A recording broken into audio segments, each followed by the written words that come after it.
നമസ്കാരം. നിത്യജ്യോതിഷത്തിലേക്ക് എല്ലാ മാന്യ പ്രേക്ഷകർക്കും സ്വാഗതം. ഇന്ന് 2024 ജൂൺ മാസം 8-ാം തീയതി 1199 ആണ്ട് ഇടവ മാസം 25-ാം തീയതി ശനിയാഴ്ച. ഇത് ശനിയാഴ്ചയാണ്. ഇപ്പോൾ ശനിയാഴ്ച, അതേപോലെ തന്നെ ഇന്നത്തെ നക്ഷത്രം വന്നിരിക്കുന്നത് തിരുവാതിര നക്ഷത്രമാണ്.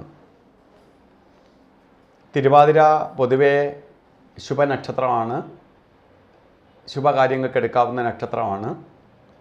പക്ഷേ ഇന്നത്തെ ദിനം ശുഭദിനമല്ല. അപ്പോൾ തിരുവാതിര നക്ഷത്രം അനുകൂലപ്രദമാണെങ്കിൽ പോലും ശുഭ ദിനമല്ല. ശനിയാഴ്ച. ശനിയെ വിളിക്കുന്നത് തന്നെ മന്ദനെന്നാണ് ജ്യോതിഷികൾ രേഖപ്പെടുത്തിയിട്ടുള്ളത്. മന്ദൻ എന്ന് പറഞ്ഞാൽ മന്ദീഭാവം ഉണ്ടാക്കുന്നവൻ, എല്ലാം പതുക്കെ സഞ്ചരിക്കുന്നവൻ, എല്ലാ കാര്യങ്ങൾക്കും ഡിലേ വരുത്തുന്നവൻ ആണ് ശനി. അപ്പോൾ ഇന്നത്തെ ദിവസത്തിൽ ഓരോ കാര്യങ്ങൾ ഇറങ്ങുന്നത് വളരെ സൂക്ഷിച്ചല്ലെങ്കിൽ ഓരോന്നും വഴിയിലായി പോവും. കാരണം സമയത്തിന് ഓരോന്നും നടക്കാതെ വരും. അതുകൊണ്ട് വളരെ ശ്രദ്ധയോടുകൂടിയായിരിക്കണം ഓരോ കാര്യങ്ങളിലും ഇടപെടേണ്ടത്. മറ്റൊന്ന് പ്രധാനമായി സൂക്ഷിക്കേണ്ടത്, ഇന്ന് ബർത്ത്ഡേ വന്നിട്ടുള്ളവരാണ്. തിരുവാതിര നക്ഷത്രം, അതായത് ഇടവ മാസത്തിലെ തിരുവാതിര നക്ഷത്രം വന്നിട്ടുള്ളവർ പ്രധാനമായി സൂക്ഷിക്കേണ്ട ഒരു കാര്യം, ഒരു വർഷത്തെ ഫലത്തെ ചിന്തിക്കേണ്ടതാണ് ബർത്ത്ഡേയിലൂടെ. വാർഷിക ഫലത്തെ ചിന്തിക്കുമ്പോൾ തിരുവാതിര നക്ഷത്രം വന്നിരിക്കുന്നത് ശനിയാഴ്ചയാണ്. ശനി എന്ന് പറയുമ്പോൾ ഒരു വർഷത്തെ ഫലത്തെ ചിന്തിക്കുന്നതാണ്. പലതരത്തിൽ കാര്യങ്ങൾ മന്ദീഭാവത്തിലൂടെ പോകും, തടസ്സങ്ങളുണ്ടാവും, നമുക്ക് പ്രതീക്ഷിക്കുന്ന പ്രോഗ്രസ് വരത്തില്ല, സാമ്പത്തിക നഷ്ടം വരും, അതുപോലെ ശാരീരിക ബുദ്ധിമുട്ടുകളുണ്ടാവും, പലതരത്തിൽ ശത്രുക്കളെ ഭയം ഉണ്ടാവും. അപ്പോൾ വളരെ സൂക്ഷിക്കേണ്ട ഒരു വർഷമാണ് നിങ്ങൾക്ക് സംജാതമായിരിക്കുന്നു എന്ന് നിങ്ങൾ അറിയുക.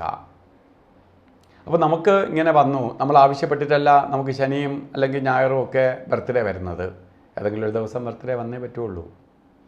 പക്ഷേ അത് ശനിയാഴ്ച വന്നതുകൊണ്ട് നമുക്കതിന് പൊതുവെ പരിഹാരം ചെയ്യേണ്ടതുണ്ട്. പ്രധാനമായിട്ട് നമുക്ക് ചെയ്യേണ്ട പരിഹാരം എന്താണ്? ശനിയെ പ്രീതിപ്പെടുത്തുക എന്നത് തന്നെയാണ് പരിഹാരം. ശനിയുടെ ദേവൻ ധർമ്മശാസ്താവാണ്. ശാസ്താക്ഷേത്രത്തിൽ ശനിയാഴ്ച ദിവസങ്ങളിൽ നീരാഞ്ജനം കത്തിക്കണം, ശനി വ്രതം നോക്കണം.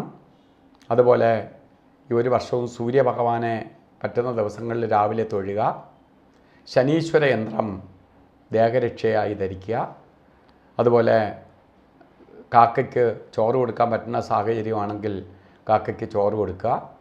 കാക്കയ്ക്ക് ചോറ് കൊടുക്കുമ്പോൾ എള്ളും കൂടി ചേർത്ത് വേണം ചോറ് കൊടുക്കാൻ. കാക്കയ്ക്ക് കൊടുക്കുക എന്ന് പറഞ്ഞാൽ ശനീശ്വരൻ്റെ വാഹനമാണ് കാക്ക.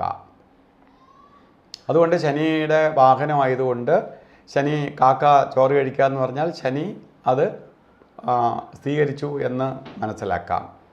ഇതൊക്കെ ചെയ്തു പോയാൽ ഇതിൻ്റെ കാഠിന്യം നമുക്ക് കുറയ്ക്കാൻ സാധിക്കും.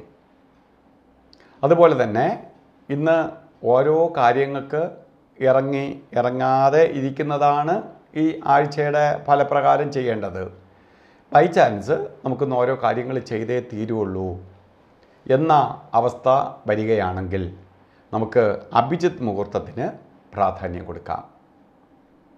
അഭിജിത്ത് മുഹൂർത്തം വരുന്നത് 11:57 തൊട്ട് 12:46 വരെ അഭിജിത്ത് മുഹൂർത്തമാണ്. ഈ സമയം നമുക്ക് ശുഭകാര്യങ്ങൾക്ക് തിരഞ്ഞെടുക്കാം. അതുപോലെ തന്നെ ഏറ്റവും പ്രധാനമായി സൂക്ഷിക്കേണ്ടത് ഒന്നാണ്, നമ്മൾ ഓരോ ദിവസവും യാത്ര ചെയ്യുന്നത്. യാത്ര എന്ന് പറയുമ്പോൾ നമ്മൾ ആദ്യമായിട്ട് ഒരു കാര്യത്തിന് ഇറങ്ങുന്ന സമയം. അപ്പോൾ യാത്രയ്ക്ക് തിരഞ്ഞെടുക്കുമ്പോൾ രാവുകാലം നോക്കി അല്ലെങ്കിൽ രാവുകാല ശേഷമോ വീട്ടിൽ നിന്ന് ഓരോ ശുഭകാര്യങ്ങൾക്ക് ഇറങ്ങുക. ഞാൻ എന്തുകൊണ്ട് രാവുകാലത്തിന് പ്രാധാന്യം കൽപ്പിച്ചിരിക്കുന്നു എന്ന് ചോദിച്ചാൽ, നമ്മൾ കലണ്ടറിൽ ഇട്ടിരിക്കുന്ന രാവുകാലം ഒന്നായിരിക്കും, നമ്മൾ പലരും കലണ്ടർ നോക്കിയിട്ടാണ് രാവുകാലമൊക്കെ നോക്കി ഇറങ്ങുന്ന ധാരാളം ആൾക്കാരുണ്ട്. പക്ഷേ നമ്മളത് നോക്കി തന്നെ ഇറങ്ങണം. ശരിക്കും കലണ്ടറിൽ ഇട്ടിരിക്കുന്ന 9 മണി മുതൽ 10:30 മണി വരെ എന്ന് കലണ്ടറിൽ രേഖപ്പെടുത്തിയിട്ടുണ്ട്. അപ്പോൾ ശരിക്ക് 9 മണിക്ക് രാവുകാലം ആരംഭിക്കില്ല. 9:14 രാവുകാലം ആരംഭിക്കുകയുള്ളൂ. 10:30 മണി വരെ നിട്ടിക്കുന്നത് 10:46 വരെ രാവുകാല സമയമുണ്ട്. അപ്പോൾ ഈ രാവുകാല സമയം ശുഭയാത്രയ്ക്ക് നല്ലതല്ല, വീട്ടിൽ നിന്ന് യാത്രയ്ക്ക് നല്ലതല്ല. പിന്നെ നമുക്ക് ഒരു കാര്യത്തിനും എടുക്കാൻ പറ്റാത്ത 2 സമയങ്ങളാണ് ഗുളിക കാല സമയവും യമകണ്ഠ കാല സമയവും. ഗുളികകാല സമയം വരുന്നത് രാവിലെയാണ്. 6 മണി 7 മിനിറ്റ് തൊട്ട് 7 മണി 41 മിനിറ്റ് വരെ ഗുളികനും, അതുപോലെ 1 മണി 58 മിനിറ്റ് തൊട്ട് 3 മണി 32 മിനിറ്റ് വരെ ഗുളികനും. യമകണ്ഠകാലവും ഗുളികകാലമല്ല, യമകണ്ഠകാലവും. ഈ സമയം നമുക്ക് ഒരു കാര്യത്തിനും എടുക്കാതിരിക്കുക. കാരണം പ്രകൃതി ഏറ്റവും നെഗറ്റീവായി നിൽക്കുന്ന സമയമാണിത്, 2 സമയവും. അപ്പോൾ ഇന്ന് നമുക്ക് ദോഷത്തിൻ്റെ കാഠിന്യം കുറയ്ക്കാനും കുറച്ചുകൂടി ഐശ്വര്യപ്രദമായി തീരാനുമായിട്ട് പ്രാർത്ഥനയൊക്കെ നടത്തണം, അമ്പല ദർശനം ചെയ്യണം, ഇഷ്ടദേവതാ പ്രീതി വരുത്തണം. ഇതിന് ഒപ്പം തന്നെ എന്ത് ചെയ്യണം? നമുക്ക് വസ്ത്രധാരണത്തിന് പ്രാധാന്യം കൊടുക്കണം. ധരിക്കുന്ന വസ്ത്രത്തിൽ കറുപ്പിൻ്റെയോ നീലയുടെയോ അംശം കലർത്തുക. കാരണം വസ്ത്രത്തിൽ പാൻറ്റ് നമുക്ക് നീല കളറുള്ള പാൻറ്റ് ഇടാം, അല്ലെങ്കിൽ കറുത്ത വെള്ളമുള്ള പാൻറ്റ് ഇടാം, ഷർട്ട് ഏതോ ആയിക്കോട്ടെ.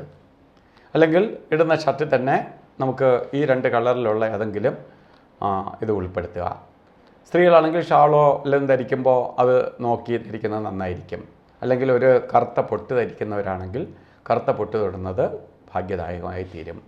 ഇതൊന്നും പറ്റില്ല, നമ്മൾ യൂണിഫോമായിട്ട് പല ഡ്രസ്സുകൾ ഉപയോഗിക്കുന്നവരാണെങ്കിൽ എന്ത് ചെയ്യണം?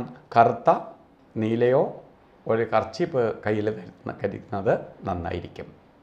അപ്പോൾ ഇത്തരമൊക്കെ കാര്യങ്ങൾ ചെയ്തു പോയാൽ ഈ ദിവസം നിങ്ങൾക്ക് ഭംഗിയായി കൊണ്ടുപോകാൻ സാധിക്കും.